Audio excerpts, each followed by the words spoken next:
అదే RTV app వార్తల్ని క్షణాల్లో చదివే అవకాశం ఉంటుంది. ఒక న్యూస్ పేపర్, ఒక టెలివిజన్ ఛానల్ మీ చేతుల్లో ఎప్పుడూ ఉంటాయి. కాదేది కబ్జా కనర్హం అన్నట్టుంది రాష్ట్రంలో పరిస్థితి. గత 40-50 సంవత్సరాల నుండి అనేక కబ్జాలకు గురైనటువంటి ప్రముఖ ప్రాంతాలని కూడా కబ్జా చేయడం వల్ల అనేక ఇబ్బందులు ఎదుర్కొంటున్నారు. ఇది చిన్నవాళ్ళు పెద్దవాళ్ళు అనేది కాకుండా ఎవరు ప్రాతినిధ్యం వహిస్తున్నారో, ఎవరు ప్రభావితం చూపించగలుగుతారో వాళ్ళ చేతుల్లో మిగిలిన సమాజం అంతా కీలుబొమ్మలుగా మారేటువంటి పరిస్థితి గత కొన్ని దశాబ్దాలుగా చూస్తున్నటువంటి పరిస్థితి. ప్రస్తుతానికి హైదరాబాద్లో జరుగుతున్నటువంటి హైడ్రా చేస్తున్నటువంటి యాక్టివిటీస్ తమకు కావాలని చెప్పి మిగిలిన జిల్లాల నుంచి కూడా ఒక ప్రాతినిధ్యం వహిస్తున్నటువంటి నేతలు కూడా వాళ్ళు ఒక ఆలోచనతోటి ఒక సభలు సమావేశాలు కూడా ఏర్పాటు చేసుకుంటున్నారు. అందులో భాగంగానే వరంగల్లో కూడా మాకు కావాలి వాడ్రా అన్నటువంటి ఒక కాన్సెప్ట్ తోటి కొత్త కాన్సెప్ట్ని తెరమికి తీసుకురావాలి. ఎందుకంటే వరంగల్ అనేది తెలంగాణలో రెండో అత్యంత ఒక ప్రాధాన్యత ఉన్నటువంటి ప్రాంతం కావడంతో ఇప్పటికే ఆ జిల్లాలను ముక్కలుగా చేసి వెనుకబాటుతనానికి గురి చేసినటువంటి ఒక ఆందోళన మొన్నటి వరకు చేస్తే మళ్ళీ కబ్జాలతోటి తమ ప్రాంతాన్ని నాశనం చేస్తున్నటువంటి ఒక ఆందోళన కూడా టీజీఓస్ ఆధ్వర్యంలో టీజీఓ భవన్లో జరుగుతుంది. దీనికి సంబంధించి ఫోరం ఫర్ బెటర్ వరంగల్, అలాగే పర్యావరణ పరిరక్షణ వేదిక, జనవిజ్ఞాన వేదిక ఆధ్వర్యంలో కూడా వరంగల్లో ఉన్నటువంటి మేధావులందరూ కలిసి ఒక సమావేశం ఏర్పాటు చేశారు. ప్రస్తుతం ఆ సమావేశంలో మనం ఉన్నాము. ఆర్టీవీ ఎక్స్క్లూజివ్గా ఒక సమావేశానికి సంబంధించినటువంటి వివరాలు తెలుసుకుందాము. Forum for better Warangal Pulluru Sudhakar గారు దీనికి ప్రాతినిధ్యం వహిస్తున్నారు. మిగిలిన సమాజం అంతా కూడా దీనికి ఉన్నారు. ప్రతి ఒక్కరూ ఒక సమాజ చైతన్యం కలిగించేటువంటి లక్ష్యంతో ఇందులో పార్టిసిపేట్ చేస్తున్నారు. వారి మాటల్లో ఒక్కసారి మనం విందాము. ఒక్కసారి పుల్లూరు సుధాకర్ గారు చెప్పండి సార్, ఇప్పటి వరకు ఎన్నో అంశాలపైన కూడా మీరు రిటైర్డ్గా ఉన్నటువంటి మేధావులందరినీ కూడా ఉన్నారు. చాలా మంది యువకులు కూడా కొంతమంది ఉత్సాహంతో వస్తున్నారు. ఈ హైదరాబాద్లో జరుగుతున్నటువంటి హైడ్రా కూల్చివేతలకు సంబంధించి ఒక హ్యూజ్ రెస్పాన్స్ వస్తున్నటువంటి నేపథ్యంలో ప్రతి ఒక్కరు చైతన్యవంతమై స్వచ్ఛందంగా కూడా ప్రత్యేక కార్యక్రమాలకు పిలుపునిచ్చేటువంటి నేపథ్యం కూడా కనిపిస్తుంది. ఎట్లాంటి కార్యాచరణ వరంగల్లో మీరు ఇంప్లిమెంట్ చేయబోతున్నారు? ప్రస్తుత పరిస్థితి ఎట్లా ఉంది సార్? ఇప్పుడు ఇవాళ ప్రారంభించిన సమావేశానికి మాత్రం చాలా భారీ స్పందన వచ్చింది. చాలామంది ఈ ఉద్యమాల్లో పనిచేసిన వాళ్ళు, నాయకులు, సామాజిక కార్యకర్తలు ఈ సమావేశంలో మేధావులందరూ కూడా పాల్గొనడం జరిగింది. భవిష్యత్తులో ఈ కార్యక్రమాన్ని కంటిన్యూ చేయడానికి ర్యాలీల రూపంలో ప్రభుత్వానికి మద్దతుగా ఈ వాడ్రా వచ్చేంత వరకు కూడా ఈ పౌర సమాజం తప్పనిసరిగా రకరకాల భిన్నమైన కార్యక్రమాలు తీసుకుంటుందని చెప్పి మేము అనుకుంటున్నాం. ఈ భిన్నమైన కార్యక్రమాల్లో మొదటిసారిగా ఒక ర్యాలీ 2-3 డేస్లో నిర్వహించబోతున్నాం ప్రభుత్వానికి సపోర్ట్గా. హైడ్రా లాంటిదే వాడ్రా కూడా అనే వ్యవస్థ కూడా వరంగల్ నగరంలో రావాలని మనం అనుకుంటూ, వరంగల్ నగర స్వరూపానికి తగ్గట్టుగా కొన్ని మార్పులతో వాడ్రా వ్యవస్థలో నిబంధనలు ఉండాలని చెప్పి మేము భావిస్తూ, వాడ్రా వ్యవస్థకు సంబంధించిన ఒక డాక్యుమెంట్ కూడా మేము ఫోరం ఫర్ బెటర్ వరంగల్ తయారు చేస్తున్నాం. అది ప్రభుత్వానికి ఆ నివేదికలు, సూచనలు ఇస్తాం. ఇది కూడా మా కార్యక్రమాలు ఒక భాగం. ఇది వాడ్రా వచ్చేంత వరకు కూడా ఈ కార్యక్రమం ముందుకు సాగుతుంది. వాడ్రా వచ్చిన తర్వాత కూడా ఏం చేస్తే బాగుంటుందని చెప్పి ప్రజల పక్షాన వాళ్ళకి మేము మద్దతు ఇస్తామని చెప్పి ఈ సందర్భంగా తెలియజేస్తున్నాం. ఓకే, అయితే ఇప్పటి వరకు ఎన్నో ప్రాంతాలని కూడా ఫోరం ఫర్ బెటర్ వరంగల్ నుంచి మీరు ఎన్నో సమస్యలను గుర్తించారు, ప్రభుత్వానికి వినవించారు.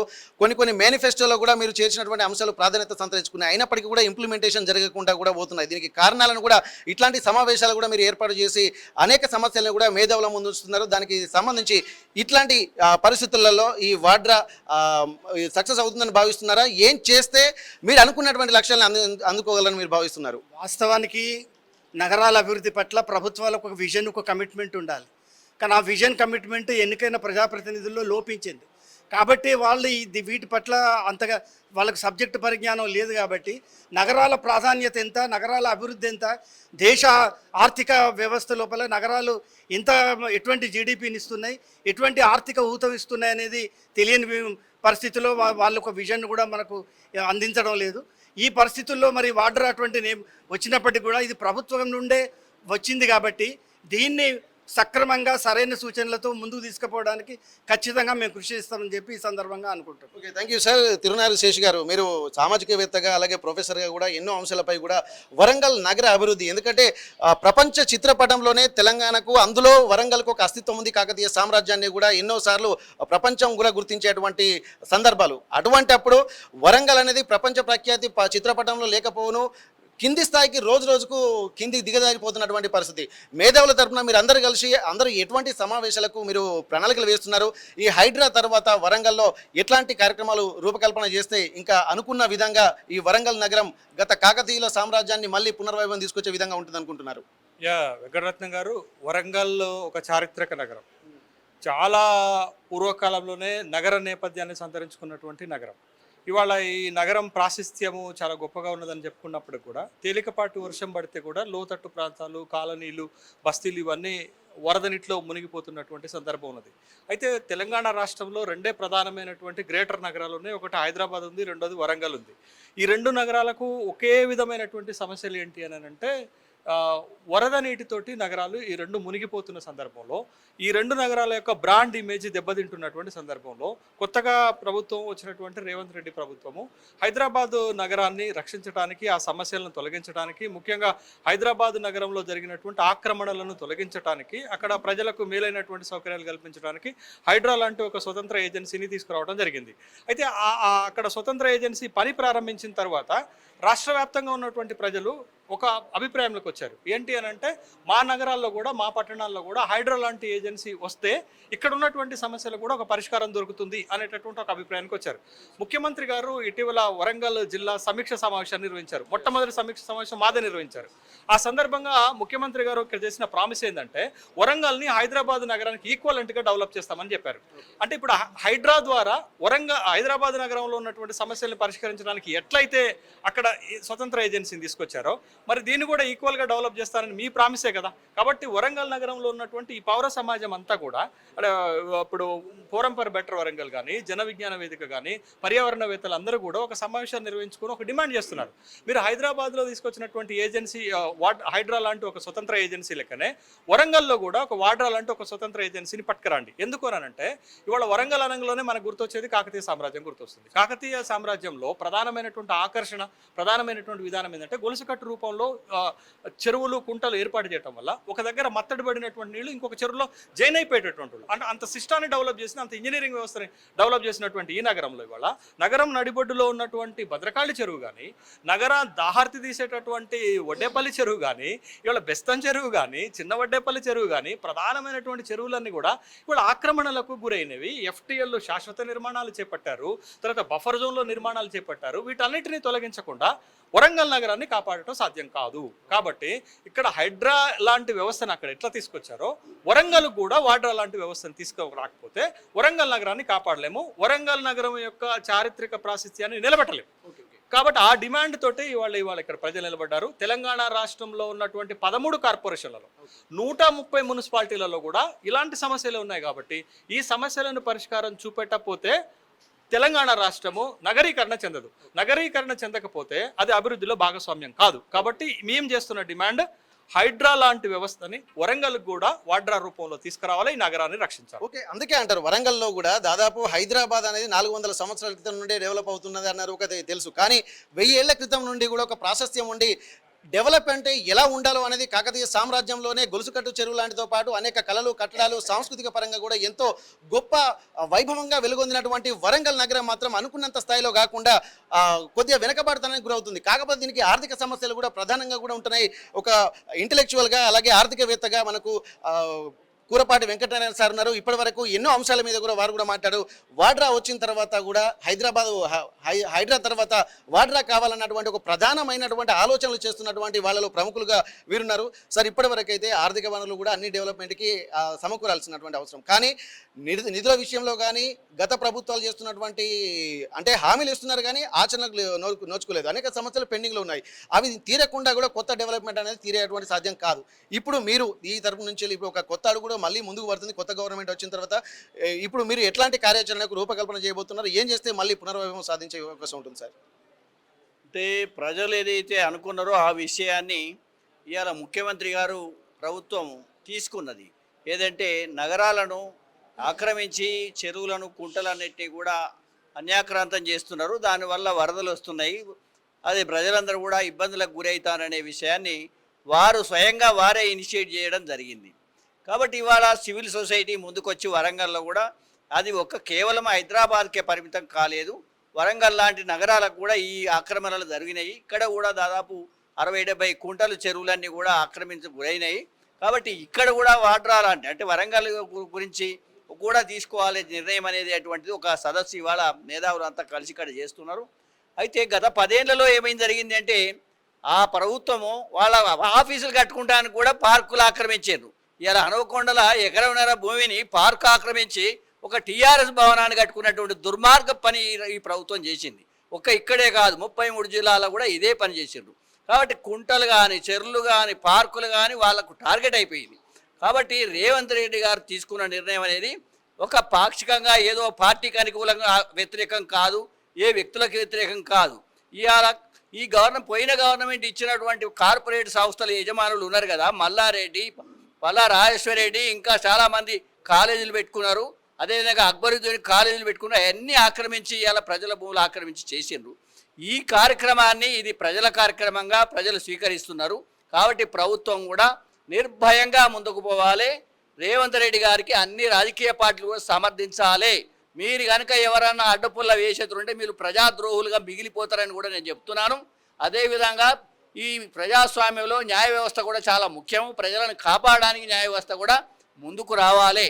ఇవాళ మళ్ళీ లక్షల కోట్ల రూపాయలు పెట్టి మళ్ళీ ఏదో అడ్డుపుల్ల పట్టుకొని వచ్చేటువంటి ప్రయత్నం చేస్తారు. కాబట్టి న్యాయ వ్యవస్థ కూడా ప్రజల పక్షాన్ని నిలబడి ఈ చట్టం రావాలి, అమలు జరిగే విధంగా న్యాయ వ్యవస్థ కూడా సహకరించాలి. తెలంగాణ ప్రజలందరూ కూడా, నగర ప్రజలందరూ కూడా రేవంత్ రెడ్డి గారు తీసుకున్న నిర్ణయానికి వారికి సంపూర్ణ మద్దతు ఇవ్వాలి. ఇలాంటి నిర్ణయాలు తీసుకోవాల్సినవి ఇంకా చాలా ఉన్నాయి. 10 ఏళ్ల నుంచి జరిగిన దోపిడీ అంతా కూడా బయట పెట్టేటువంటి కార్యక్రమం కూడా ఇవాళ ప్రజలు సమర్థిస్తున్నారు, చెయ్యాలి. ఇది ఒక పార్టీలకు మధ్యన జరిగే యుద్ధం కాదు, ప్రజల ద్రోహులకును ప్రజలకు మధ్యన జరిగేటువంటి ఒక పోరాటంగా పరిగణిస్తున్నాం. Okay, thank you sir. అయితే ఇప్పటి వరకు కొత్తగా కాంగ్రెస్ ప్రభుత్వం మళ్ళీ ఏర్పడిన తర్వాత కూడా వరంగల్లోనే సమీక్ష సమావేశం ఏర్పాటు చేశారు. హైదరాబాద్కు ఒక ప్యారలల్గా ఒక ఇండస్ట్రియల్ కారిడార్ లాంటివి కూడా సాఫ్ట్వేర్ కూడా డెవలప్ చేయాలంటే కొన్ని చర్యలు తీసుకోవాల్సినటువంటి అవసరం అయితే కనిపిస్తుంది. ఇప్పుడు హైడ్రా తీసుకున్నటువంటి నేపథ్యంలో ఇక్కడ వాడ్రాకు కూడా వచ్చిన తర్వాత ఏంటంటే భూముల కేటాయింపు అసలు సమస్యగా మారుతుంది. అట్లాంటప్పుడు ఇప్పుడు సీఎం రేవంత్ రెడ్డి తీసుకున్నటువంటి నిర్ణయాన్ని ఎట్లా చూస్తున్నారు? అటువంటి పరిస్థితులు ఇక్కడ కూడా ఉంటుందని భావిస్తున్నారా? ఒకవేళ మీ కార్యాచరణ రూపంలో మీరేం చేయబోతున్నారు? నిజంగా ఇది స్వాగతించాల్సిన అంశం. నిజంగా ఈ చారిత్రక నేపథ్యం ఉన్న కాకతీయ సామ్రాజ్యంలో ఇక్కడ కూడా చాలా గొలుసుకట్టు చెరువులు అన్యాక్రాంతమైనవి, తర్వాత నాలాలు కూడా అన్యాక్రాంతమైనవి. మనం గతంలో వర్షాలు వచ్చినప్పుడు చూసాం. కాబట్టి వీటిని ఎదుర్కోవడానికి ఎంతటి వ్యక్తులున్నా, ఎన్ని పార్టీల అధిక నాయకులున్నా కూడా, వాళ్ళ భవనాలు ఉన్నా కూడా కూల్చేయాల్సిన అవసరం ఉంది. కాబట్టి వరంగల్ పోరుగడ్డ కాబట్టి ఇక్కడ ఉన్నటువంటి ఈ మేధావులు ఈరోజు చేశాం. దీన్ని కార్యాచరణగా ప్రజల్లోకి తీసుకుపోతాం. అన్ని డివిజన్స్లో సమావేశాలు ఏర్పాటు చేద్దాం. అలాగే ర్యాలీ కూడా చేయాలని నిర్ణయించాం. కాబట్టి వాద్రాను ఏర్పాటు చేసి ఒక టాస్క్ ఫోర్స్ కమిటీలో అందరినీ ప్రజల్ని సంబంధిత వార్డులో ఉన్నటువంటి యాక్టివిస్టులను చేర్చి ఎక్కడ ప్రభుత్వ భూమి ఉన్నా దాన్ని గుర్తించి ఇప్పుడు మనకు తెలిసినటువంటి రిమోట్ సెన్సింగ్ అండ్ తర్వాత మనకు జిఐ తర్వాత కూడా ఇప్పుడు శాటిలైట్ ద్వారా పిక్చర్స్ వస్తున్నాయి. కాబట్టి దీంట్లో ఎలాంటి ఇబ్బందులు లేవు. ఎక్కడ ఎంత అన్యాకరంగా ఇంచు కూడా మనకు డేటా వస్తుంది సైంటిఫిక్గా. కాబట్టి వరంగల్ సాంకేతికంగా హైదరాబాద్ తర్వాత వరంగల్ ఆల్రెడీ పెరగాలి. గత 10 సంవత్సరాల్లో చాలా విధ్వంసం చేసినటువంటి గత ప్రభుత్వ నాయకుల్ని ప్రజల మధ్య తిరగకుండా చేయాల్సిన అవసరం ఉంది. మనం కళ్ళు ఎప్పుడు కూడా వాచ్ డాగ్ లాగా ఈ ప్రజలు ఎప్పుడు కూడా కొనసాగాలి. ఇదే స్ఫూర్తితో వరంగల్లో ఇది తెలంగాణకు రేవంత్ రెడ్డి గారికి ఒక బలమైన శక్తిగా ప్రజల పక్షాన మనంతా నిలుస్తాం. కాబట్టి ఇలాంటి మంచి కార్యక్రమాన్ని ఎప్పుడు బలపరుస్తుందని చెప్తున్నాం. ఓకే, అయితే ఒక మంచి కార్యక్రమానికి ముందు నిలబడుతున్నటువంటి సమయంలో తాము ఎల్లప్పుడు నిలబడతామని చెప్పి అంటున్నారు. ఇక్కడ ఉన్నటువంటి వాళ్ళు ఒక్కొక్క డిపార్ట్మెంట్లో వారు నిష్ణాతులు. దాదాపు ఏ సబ్జెక్టు మారినా గంటల తరబడి, ఎందుకంటే వాళ్ళకి ఆ సబ్జెక్ట్ ఉంది. ఇప్పటి వరకు ఏంటంటే ప్రతి ఒక్కరు స్వచ్ఛందంగా కూడా ఈ కార్యక్రమానికి వచ్చారు. ఒక్క నిమిషం, ఎందుకంటే ఒక్కొక్క డిపార్ట్మెంట్ నుంచి మనం తీసుకుందాము. ప్రస్తుతానికి పురుషోత్తం గారు రిటైర్డ్ ఫారెస్ట్ డిపార్ట్మెంట్ నుంచి రిటైర్డ్ అయ్యారు. ఇప్పుడు భూములకు అన్యాక్రాంతమైనటువంటి ఫారెస్ట్లో ఎన్నో చూస్తుంటారు. ఎందుకంటే పోడు వ్యవసాయం అని చెప్పి కొంతమంది ఉన్నటువంటి భూములు, అదే ఉన్నటువంటి వాళ్ళే కబ్జాలు చేస్తున్నటువంటి పరిస్థితులు కూడా అనిపిస్తున్నాయి. ఈ రకంగా చూస్తుంటే ఏమే అంశాల మీద వరంగల్లో ముఖ్యమంత్రి గారు కూడా దృష్టి పెట్టాల్సినటువంటి అవసరం కనిపిస్తుంది సార్? ఇప్పుడు హైడ్రా చర్యలు అభినందనీయం, ఆహ్వానించదగినటువంటివి. అలాంటి వ్యవస్థ మరి అన్ని జిల్లాలకు ఇది విస్తరించాలని చెప్పి పౌర సమాజం ఈరోజు తీర్మానించడం జరిగింది. ముఖ్యంగా మరి ఆస్తులను ఎవరైతే ఆక్రమించినటువంటి ఆస్తులను నష్టం పరచడమే కాకుండా వారికి జరిమానా కూడా విధించాలి. వీలైతే ప్రాసిక్యూషన్ కూడా వెళ్ళాల్సిన అవసరం ఉంది. తద్వారా సంకేతాలు కూడా మిగతా వాళ్ళకు కూడా చక్కటి సంకేతాలు వెళ్ళి వేరే వాళ్ళు కూడా ఆక్రమణలు చేయకుండా ఉండే అవకాశం ఉందని చెప్పి నేను భావిస్తున్నా. మరి భారత రాజ్యాంగం 51 AG ఆర్టికల్ ఏదైతుందో ప్రాథమిక విధిని నిర్వచించడం జరిగింది. ప్రకృతి వనరులను కాపాడుకోవాల్సినటువంటి బాధ్యత పౌరులదే. మరి దాన్ని దృష్టిలో పెట్టుకొని పౌర సమాజం ఈరోజు స్పందించడం జరిగింది. ఇప్పుడున్న ప్రభుత్వం చేపట్టినటువంటి కార్యక్రమం మరి ఇలాగే కొనసాగాలి. తనవారు పరవారు అనేటువంటి భేదం లేకుండా అందరికీ ఒకే న్యాయాన్ని జరిపే విధంగా చేయాలి. ఎవరైనా నిరుపేదలు ఉంటే వారికి ప్రత్యామ్నాయం ఏదైనా చూపించి ఈ కార్యక్రమాన్ని చేపట్టాల్సిందిగా భావిస్తున్నాను. ఉన్నటువంటి వాళ్ళందరూ కూడా ఒక్కసారి ఇక్కడ దాదాపు ఎంప్లాయీస్గా ఉండి రిటైర్డ్ అయినటువంటి వ్యక్తులే చాలామంది ఉన్నారు. ఇంటలెక్చువల్స్ ఉన్నటువంటి వాళ్ళందరూ కూడా ఇక్కడ ఉన్నారు. ఒక్కసారి మనం దీంట్లో చూసినట్టయితే హిస్టరీ అంటే వరంగల్కు సంబంధించినటువంటి హిస్టరీని కూడా విజయబాబు గారు ఇప్పటికో అధ్యయనం చేశారు. భౌగోళికమైన కాదు చారిత్రక నేపథ్యాన్ని కూడా వీరు ఎంతో అధ్యయనం చేసినటువంటి సందర్భాలు కూడా మనం చూసాము. దాదాపు ఒక్కసారి విజయబాబు గారి సార్ ఒక్కసారి మనం మాట్లాడదాము. సార్ ఇప్పటివరకు అయితే మీరు హిస్టారికల్గా కూడా మనం చూశారు. ఎందుకంటే గతంలో ఉమ్మడి వరంగల్ జిల్లాను కూడా ఒక ముక్కలు చేసి దాని ఒక అస్తిత్వాన్ని దెబ్బకూరే ప్రయత్నం ఒక రకంగా అంటే ఇప్పుడు కబ్జాలు కూడా చేసి ఉన్నదాన్ని కూడా మనం దాన్ని ఇంకా ఒక వేరు చేసేటువంటి కుట్రలు జరుగుతున్నాయని చెప్పి భావించవచ్చు. అట్లాంటప్పుడు మీరు ఒక హిస్టరీ ప్రొఫెసర్గా ఏం చెప్పదలుచుకున్నారు సార్? ఏం చేస్తే ఇప్పుడు ఉన్నటువంటి దానికి ఇంకా మనం అడిషనల్గా యాడ్ చేసినట్టు అవుతుంది? వరంగల్ హిస్టారికల్ ఇంపార్టెన్స్ అనేది మనకు 1000 ఇయర్స్ నుంచి కనపడుతుంటుంది. హైదరాబాద్ తోటి పోలిస్తే హైదరాబాద్ 400 సంవత్సరాల చరిత్ర ఉంది. గోల్కొండ నుంచి, తర్వాత కుతుబ్షాహీ, ఆసఫ్జాహీ నుంచి. హైదరాబాద్ను ఆంధ్ర వాళ్ళ సమైక్య పాలనలో విధ్వంసం చేశారు అభివృద్ధి పేరు మీద. నిజానికి అభివృద్ధి అనే పదానికి అర్థమే విధ్వంసం అని అర్థం. ఎకనామిక్స్ చెప్తే కూడా వెంకటనారాయణ సార్ చెప్పొచ్చు, డెవలప్మెంట్ అంటేనే డిస్ట్రక్షన్ అని అర్థం. అది ఒకసారి విశ్లేషిస్తే అందరికీ అర్థమైపోతుంది. ఆ నెపంతో ఇప్పుడు స్వార్థ లాభం కోసం ప్రకృతి వనరులను విధ్వంసం చేస్తున్నారు. మనకు చెరువులు కబ్జా అవుతున్నాయి, గుట్టలు వలగొట్టి అమ్ముతున్నారు. అవన్నీ మళ్ళీ రిప్లేస్ చేయరాదు, మళ్ళీ రెన్యూవబుల్ కాదు అవి. కాబట్టి వచ్చే తరాలకు అవి ఏం కనపడదు. నేను ఒక ఆర్టికల్ చదివాను యూరోపియన్ ఎక్స్పీరియన్స్లో.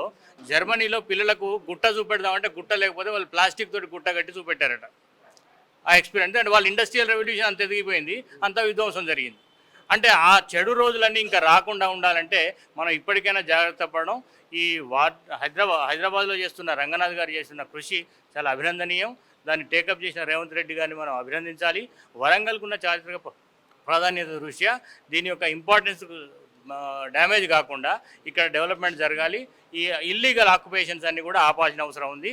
ఇది వరంగల్ సిటీయే కాదు, ఈ ట్రై సిటీసే కాకుండా వరంగల్ జిల్లాను ముక్కలు చేసి మిగతా నగరాలు చేస్తున్నారు. మైబాద్ అని, తొర్రూరు అని, ఇవన్నీ కూడా. అక్కడ కూడా ఈ ఎన్క్రోచ్మెంట్, గ్రాబింగ్ అనేది బాగా జరుగుతుంది.